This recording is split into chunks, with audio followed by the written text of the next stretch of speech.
Mm-hmm. They're ready. A lot of propolis on there. I'm looking, every seam looks full. So good that today we plan on adding another deep for them. This one out of the way. Oh my goodness, there's so many. Yep. I got a lot of exposed larvae right there. I don't know why it's looking like that. I gotta be honest. Unless it was attached to the wall maybe. That's drone brood, the big stuff right there. Let's see on this side. Yeah. So the lighter colored stuff is your honey. Where are you? I don't want to crush anybody. Very sticky. This is all capped brood. The stuff that's a little bit more bullet in shape, that's your drone brood right there.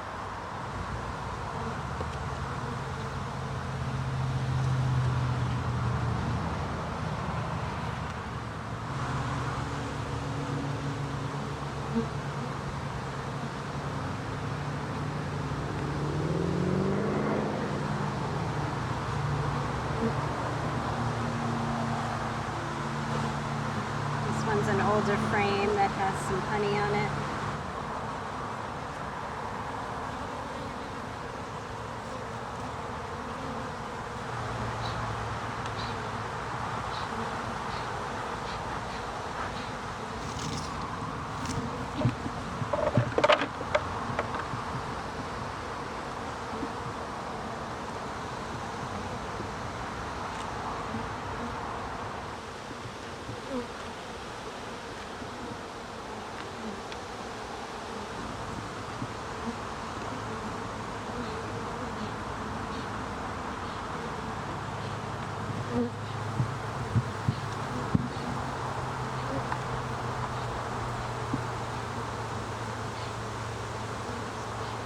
Beginning to get the brush.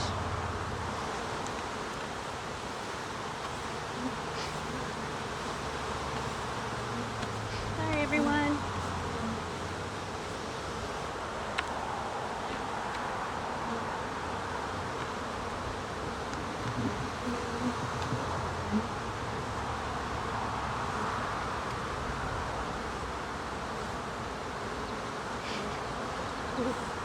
Get in your hole.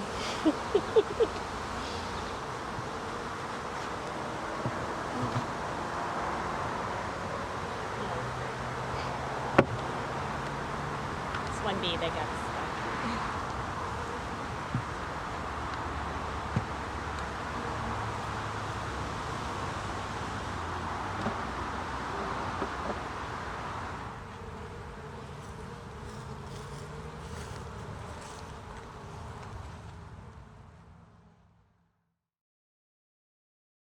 So in 2014, there is a presidential memorandum sent down to all federal agencies that in their future management, they need to be considering how to improve pollinator habitat at their locations. As departments and agencies under the federal government, we're supposed to evaluate our habitats and see what areas what we can essentially have hives on, where we can create meadow out of grasslands.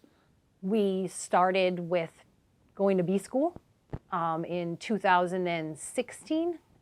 We, through our local beekeeping association, the Barnstable County Beekeeping Association, we went to a series of classes and learned all about honeybees, how to maintain them, their life cycle, their history, whether it's agriculture or natural history. And then we started to keep a hive here. And it was really just a learning process at the beginning. So the first year was just really getting to understand those honeybees in and out, like what it takes to keep them alive, what they are doing amongst each other to be so successful. And then we expanded into pollinator gardens with our volunteers. So we had volunteers help build the gardens around the visitor center and maintain them. And from those pollinator gardens, we were able to then start to learn more about the native bees. So you were able to see the different bees that are coming and pollinating, the different wasps that are coming and pollinating, the other insects that are coming and pollinating, which then led us to being able to expand our education to just beyond what honeybees do to these are your local pollinators. This is how they're using these habitats. These are the foods that they're requiring. And then just being able to build programs off of that. The intent is to learn how to raise bees, understand their habitats, their requirements, so we can educate people. That's the function of this visitor center here. All around us is a garden full of pollinator plants, whether it's hollow Joe Pye weed. All the different plants here are designed for pollinators. We developed interpretive signage and installed that over the last couple of years. And what's great with that now is we have a year-round outdoor exhibit for people to enjoy. And in this garden, it's been designed so that there is something flowering from early spring through late fall. We have different colors, we have different shapes, and the whole point is to create different types of food availability throughout the season to try to attract a wide variety of pollinators. And we've seen that. We've seen several different species of bees. We see wasps, we see flies, we see moths, we see butterflies. As the garden evolves, we're seeing an increased diversity of pollinators. One of the nice things about this garden is just how attractive it is. And besides the scheduled programming we offer, we just have a lot of pop-up moments where we have these interactions with our visitors. They want to know, what is this flower? Why is it there? And being able to talk about the role that plays, what kind of pollinators they attract when it blooms, and specifically noting how they're all native plants and some of the benefits of planting native. I was tasked with designing the gardens, figuring out what plants go where, acquiring them, acquiring the volunteers to help maintain them, and then just how that garden is going to evolve throughout the years, like continuing to freshen it up, add new things, so that there's something that never goes stagnant. There's something new that we can add to our pollinator education every single year. This is a team approach, the pollinator management strategy at the canal. In my main role, I run the interpretive services and outreach program at the canal. So I've been heavily involved in supporting the development and maintenance of the pollinator garden at the visitor center, as well as working with our volunteer coordinator in the development and installation of our interpretive signage along the canal. And I also work directly with her to host a variety of educational programming. I am the volunteer coordinator here, so making sure that there are volunteers to maintain the pollinator gardens is, I guess, the lead responsibility that I have. And everything else, I feel like I share pretty equally with Sam when it comes to building an educational program, when it comes to tending to the bees. One of us can check the beehive when the other one isn't there, or we check it together. We work together when planning our programs. My response basically is to help promote this, to develop a plan for the canal, and that's this document here. Cape Cod Canal, a strategy for promoting health of pollinators to improve shoreline management. And that's, essentially we can reduce our mowing and produce wildflower meadows, reduce costs, while at the same time promoting pollinators. So a bee colony is the greatest example of cooperation that you could ever imagine. Every bee has a role. So you have the queen, and her job is to lay eggs her entire life, to lay as many eggs as possible so that she can keep producing worker bees, and those worker bees go out and will forage for food. Some of them will just hang out with her and make sure that she has everything that she needs and that she's defended. There's other worker bees that are inside the hive tending to all the larvae or the different stages of development of bee life. Then there's also drones that are created. So your drones are your males, and they don't have any role in the hive whatsoever. Their job is to literally go out and spread the genetics of that queen to another hive so that they then have, you know, a diversity all over the place. They change their roles throughout the season a little bit. So the drones will get kicked out of the hive at the end of the season. The workers slow down and eventually die off. So there's only just a small amount of workers that are taking care of that queen. And then their job switches to keeping her alive throughout an entire winter season so that when spring emerges, she can fire up again and keep laying. And a queen will usually live for, you know, she could live up to 5 years, but that's an old queen. But the normal life of a bee is about 6 weeks. So they collect pollen. It's their source of protein. So they store it and that's their food. They create honey. That's their carbohydrate. That is their sugar. And they store that long term. They'll store pollen long term, but they store honey long term so they can they last the winter and then come into the spring and they'll have that honey again. Well, you've got the queen, which reproduces, right? So she's got drones in the hive. Those drones are like the gigolos of the bee world. They're made just for reproducing. You know, once the queen flies, they reproduce in the air, and she'll start putting out thousands of larvae in the hive super. The queen bee will be in this package, essentially hanging over here, and there'll be 10,000 bees just humming away, moving around inside here, and there'll be a cover over the top of this. Usually a small thin piece of luan. Once we get the bees, we're all set to put them into the hive. We have the base, which we make out of concrete, concrete block. The bottom board. So the reducer, basically, this is what we use in the wintertime, a real small, narrow piece here. And then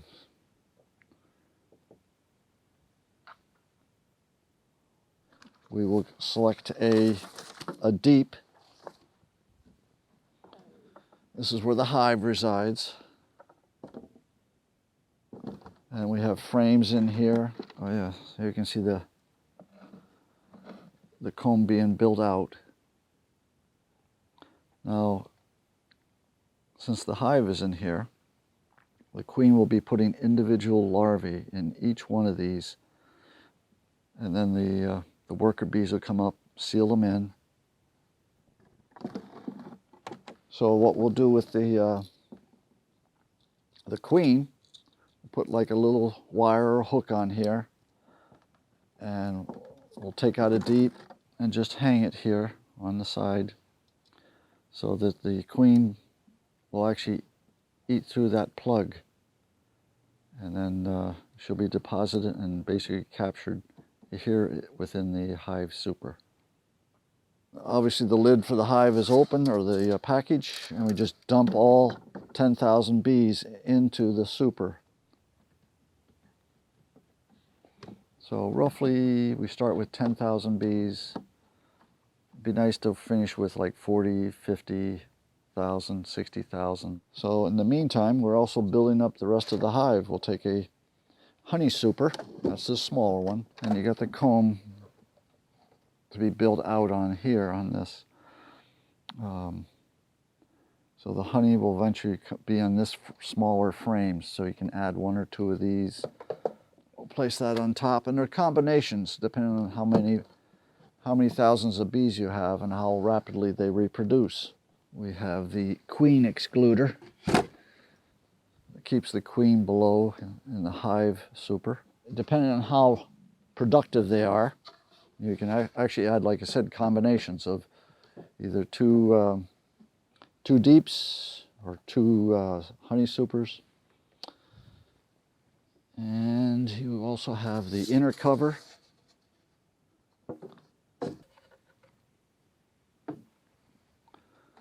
And then you got the outer cover.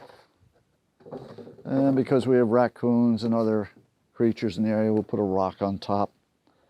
So that's how we configured the one at the canal. A lot of people will ask me why we got involved with honeybees if we're trying to promote the health of native pollinators, because honeybees are not native to North America. They are relatively easy to work with. They are popular and it's easy for people to connect with. And there's a lot of science about them. Honeybees can be kept in colonies, and people have been keeping honeybees for a long time. It allows you to have a more predictable interaction with these pollinators. Honeybees are the easy subjects to study because honeybees have so much scientific research done in them already because of agriculture. They live in these large colonies, which is very different than most of the other bees in our country. And so you have an easy test subject to study when you have these large colonies. You can manage them, you can capture them, you can move them, and you can study them. As we started learning about other bees, we realized that most of them don't live in these large colonies. A lot of them are by themselves. They're solitary and they're very hard to keep track of. So honeybees is the start, the jump off point, and then it opens your eyes to, okay, look at how interesting these honeybees are. What about all of these other bees? Let's learn about them. Pollinators play a critical role in life as we know it on our planet. Much of life that we have are dependent upon the plants that we have, and the majority of plants that we have on our planet are flowering plants that rely on some sort of animal to spread pollen and allow that plant to reproduce. Pollinators are one of the most important pieces to our food chain, to everything's food chain. So if there is something that you eat at the store, I'm sure that you can link it to a bee, a honeybee, or a regular bee. So, and I mean, that goes for eating the meat that you buy at the store. They depend on plants. Those cows that you had a hamburger from, they depend on plants. Those plants, alfalfa particularly, is a bee pollinated product. It is a bee pollinated plant, and these cows then eat that, and then you eat the cows. So you can go through this whole chain for basically anything that you're eating, and it can be linked to a pollinator. And not just bees. You know, you have bats, you have beetles, you have houseflies. There are mammals, there are reptiles, there are all different kinds of animals on this planet act as pollinators, and we don't even recognize it. But without them, there would be a significant loss in diversity in our food system. Our goal is to educate the public as much as possible as to the important role pollinators play in our food system and in our world, in the environment. And by educating them, that can mean directly by program. So we offer a program and they can come and attend that program, or just by passive. They can be out looking at the pollinator garden and read signs that are helping them identify plants, also identify what that plant does and its role in the ecosystem. It also makes these less cute animals more appealing to people because they can connect to them. So many people are afraid of bees and wasps, but they have a little bit more respect for them after they learn that they're actually important. Like, their job isn't to just go out and sting you, that their job is to go out and create this food that we are eating every single day, or creating these ability for these trees, these flowers, these grasses to reproduce so that we then have this beautiful environment that we live in. People can become aware of what kind of pesticides they're using, preserve some wildflower areas, and if they have enough land, make meadow. They can actually get a hive themselves if they're interested. Join the Barnstable Beekeepers Association or a local association, and it's all about learning from each other. Some of the challenges we've had over the years, for honeybees, it turned out keeping honeybees was a lot more complicated than I thought it was going to be. Throughout the time that we've been doing this, so about 2016 till today is when, we started the project, and we have only been able to keep a hive alive over the winter once. So that's been our biggest hurdle, is keeping a hive alive over the winter. We have slowly kind of shifted away from the honeybee focus and have started to focus more now on local pollinators and how we can improve habitat and not just here at the visitor center, but along the whole canal. So We've shifted more on managing, away from managing the bees and trying to better understand what we can do to their habitat to create it a more natural scene.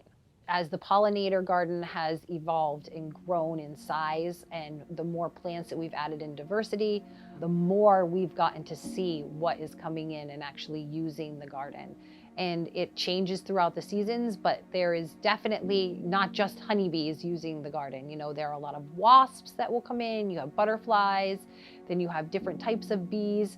You have bees that are living solitary, you know, in the ground that we don't see except for when they emerge and they come out and they're buzzing around and then they disappear again. So we have gotten to see the diversity of pollinators improve as we've grown the garden and increased the diversity of the different plants in the garden. The next thing is to make more meadow from my perspective, since I deal with habitats. So I'm trying to promote and educate on how we can provide native meadows and with our own departments to save money for mowing. We will continue to constantly evolve the program so that there's something new or that there's something different about it each year, just so we're constantly continuing to learn and we can bring new education to the public. I've been able to apply what I've learned at home, which is what I'm hoping our visitors do too. They look at our gardens, they see what they're doing, and they realize, like, oh, wait a second, I can plant these natives at home. They're less water intensive. I don't need to, you know, spray toxic chemicals to maintain my flowers. I can use natural methods. It's okay that we have some leaves getting chewed on. You don't need to be afraid. We're connecting with the community. So we have built an extremely good volunteer base through capabilities. They're here maintaining the garden on a regular basis. It allows us to engage the public in other ways than just programs as well. So it's been a really good experience of just like attracting people to the visitor center, attracting people to these gardens to learn about the pollinators, but then also us getting to share that interaction with them.